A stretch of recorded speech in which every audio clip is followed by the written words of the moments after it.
Well, this is a pretty weird trailer. That doesn't even look anything like Matt Damon.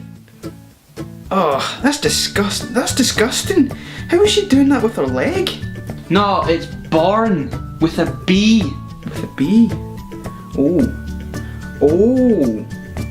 After the Bourne Identity, the Bourne Supremacy, and the Bourne Ultimatum, we now have Jason Bourne, because the studio needs to make it clear that this one isn't about Aaron Cross and Matt Damon, or Matt Damon is back. And also, if they were to name it the Bourne something or other, they need to go back and rename number 3 the Bourne Pen Ultimatum, which just sounds like too much work. Jason Bourne is number 5 in the franchise, but you can go ahead and treat it like it's number 4, because this does the same as Jeremy Renner's Agent and pretend like this never actually happened. The Bourne Legacy doesn't seem to be well liked at all, but to be honest with you, I quite liked it. I mean, it's nowhere near as good as any of the original trilogy, but you got to hand it to Jeremy Renner for basically Tony Hawk's in a motorbike down a staircase. Jason Bourne doesn't retcon that or discount it or anything like that, instead it just completely ignores it, and I think the reason for that is because I think the plan is to have a crossover movie in the future, which I mean could be a shout, but is that really necessary? It's almost a shame that the Bourne Ultimatum was so good. It's one of the best action thriller movies and definitely one of the strongest trilogy closers of all time,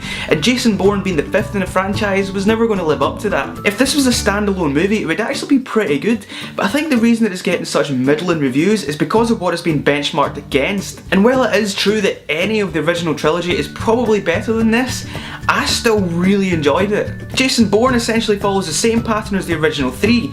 Bourne does a little bit of digging, finds out something new about his past, and then magically appears on the other side of the planet for a big action set piece without getting stopped by airport security, and I don't buy that at all. This dude is wanted by the CIA and has the NSA actively scanning every camera device in the world looking for him, and he gets through fine, and yet the last time I went on holiday I get stopped and had my laptop swabbed for drugs. Is that just because I'm from Glasgow? What are you trying to say? Also, side note, I don't know if this was the Bourne Supremacy or the Bourne Identity, but I remember taking a screen grab of that film where they tried to find Bourne in Glasgow, and that is a film that I want to see. Bourne shows up in Glasgow and he has to deal with CIA assassins, NSA spooks, and the halfway fleet-o!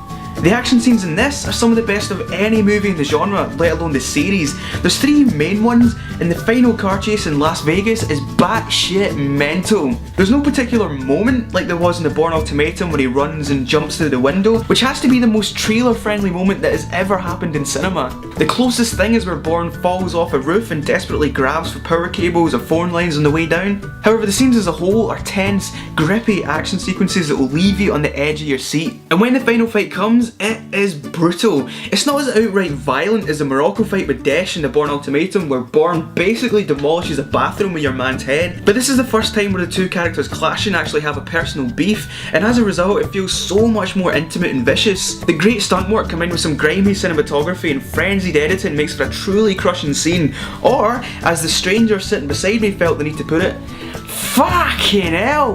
The casting of this movie is excellent. Matt Damon, or Matt Damon, is Jason Bourne, and I don't really need to say anything more about that. Tommy Lee Jones is in it as the director of the CIA, and his entire face now looks like the end of your finger when you spend too much time in the bath. Vincent Cassell's in it as a CIA asset, and he just seemed like a really good fit for that role.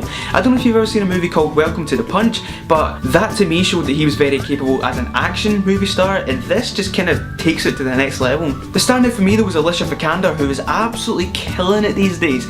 The new school old school clash between her and the established director Tommy Lee Jones was really interesting to watch, and I feel like the power dynamic between the two should have been a subplot that was explored a lot more. Well, it definitely should have been explored more than the subplot involving Riz Ahmed's tech guru. He's launching some kind of app which the CIA are secretly behind to use as some kind of data mining tool, which is nah. Honestly, that subplot was the weakest thing in the film, and it just slows everything down.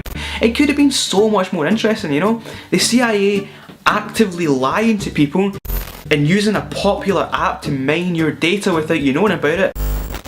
that has potential. However, it doesn't have any impact on the story of Jason Bourne himself, and it feels like it was just added in there to be relevant. It doesn't add anything to the film in my humble opinion, and I think a better route would have been to explore the power dynamic between Tommy Lee Jones and Alicia Vikander and the sort of spy games that they're playing within their own organisation against each other. To me, the highlight of the Bourne franchise has always been the high-tech versus the low-tech side of the CIA and Bourne himself.